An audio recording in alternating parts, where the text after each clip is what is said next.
étatiques, pendant des années, il y avait ce qu'on appelle les plans quinquennaux de développement, 5 ans, 5 ans. Ces plans quinquennaux de développement permettaient à chaque État de voir quelles sont les perspectives, quels sont les objectifs qu'il vise. Mais comme Dieu a dévancé les États, Dieu aussi est un Dieu qui a créé le cycle de 7 jours. Vous comprenez? Pendant les 6 jours, il a travaillé. Le 7e jour, il s'est réveillé et il s'est reposé. Ça veut dire que Dieu était fatigué. Quand Dieu a fini, vous voyez là, depuis que Dieu a fini là, vous avez déjà vu, il a planté un nouveau arbre encore? Est-ce qu'il a créé un animal nouveau? C'est pour vous dire que ce que Dieu a donné là, si l'homme reproduisait ça simplement, l'homme allait vivre. Il y a assez d'eau sur la terre. On nous fait croire qu'il n'y a pas de l'eau. On nous fait croire qu'on va manquer de ceci. On ne va rien manquer. C'est pour la domination que les gens font cela.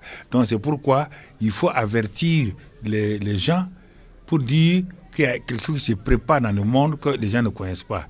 Mais si les gens sont préparés, ils sont informés, ils sont bénis, quand ça va apparaître, ils vont dire, tiens, le monsieur il avait parlé tant d'années. Peut-être nous, on ne sera plus là. Mais ceux qui seront là vont dire, ah, mais vous voyez, il avait parlé, les choses sont en train de s'accomplir. Donc faisons attention.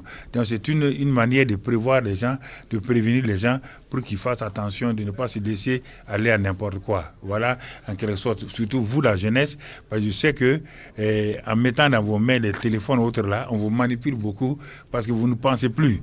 Vous pensez seulement à travers le téléphone, vous ne pensez qu'à travers l'ordinateur, donc vous ne vous asseyez pas vous-même pour tirer vos propres conclusions. C'est le danger qu'on veut essayer de vous écarter pour que vous alliez avec un cerveau qui est plus puissant que 10 ordinateurs et vous soumettez votre cerveau à une petite machine.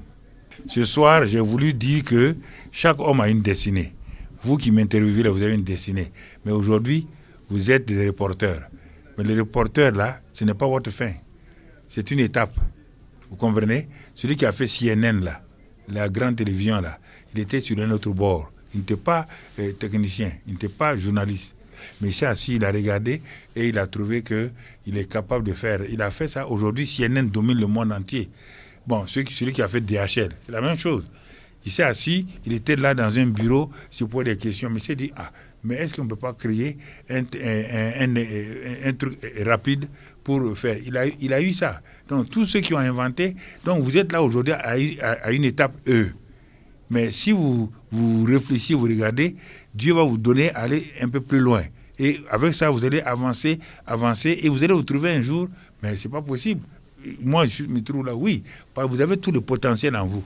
Tout est là déjà. Il faut maintenant mettre ça en application, faire un déclic et vous allez arriver au bord où Dieu a voulu que vous soyez là et vous allez dire mais c'est formidable. Voilà.